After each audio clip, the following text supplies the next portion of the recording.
All right, let's say you're in Japan and you find a wallet on the ground. You want to help by, how do you even ask, hey, whose is this? Well, today we're going to break down that simple, super powerful phrase. By the end of this, you'll know exactly what to say. So, really picture this. You're in a cool coffee shop in Tokyo and you spot a phone just sitting on a table. Or maybe an umbrella left on the train. It happens all the time. You want to be helpful, right? You want to find the owner. But what are the magic words to even start that conversation? Well, you are in luck because it all comes down to one essential Japanese phrase. This is the key that unlocks that whole situation, and we are going to master it right now. Okay, let's get right to it. The entire question, the whole shebang, really just hinges on two little syllables that mean whose. And here it is, dare no, pronounced dare no. So dare means who, and that little particle, no, think of it like an apostrophe S in English. It shows possession. You stick them together and you get dare no, whose. This right here is the absolute core of everything we're doing.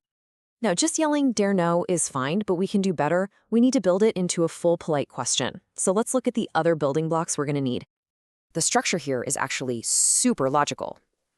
You start with kore wa, which basically means as for this. Then you drop in our key phrase, dare no.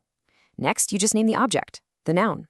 And you finish it all off with desu ka to make it a nice, polite question. So the full pattern is kore wa, dare no, noun, desu ka. Simple and effective. Okay, so that's the theory, but what does this actually sound like in a real conversation? Let's check it out. Okay, here's how it would go down. Person A asks, これは誰のカバンですか?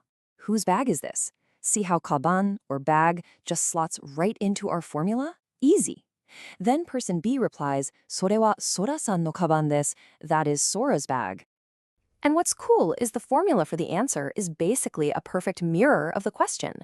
You start with それは, meaning that is, then the name, the polite san, our possessive no again, the noun, and finally desu, to make it a statement. It's literally just fill in the blanks.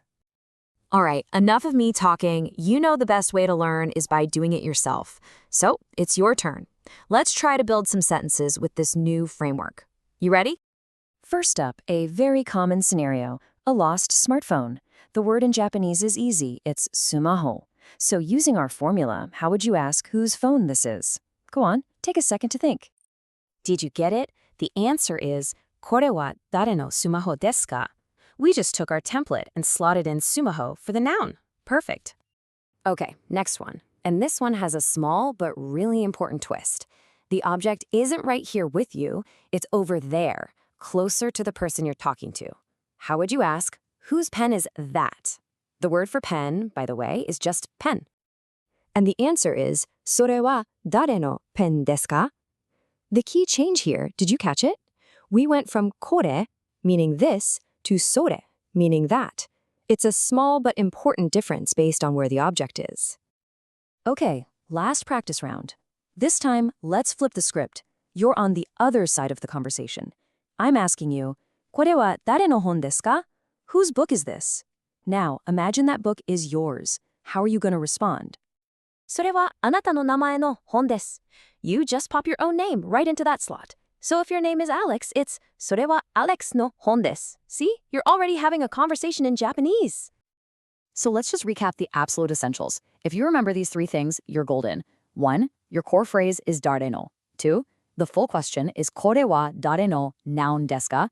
And 3. The answer template is それは name-san no noun des. That is your complete toolkit for any lost and found mystery. And that's really it. A clear, simple, and incredibly practical tool for your next trip to Japan. So, the only question left is, what will you ask about first? Happy travels!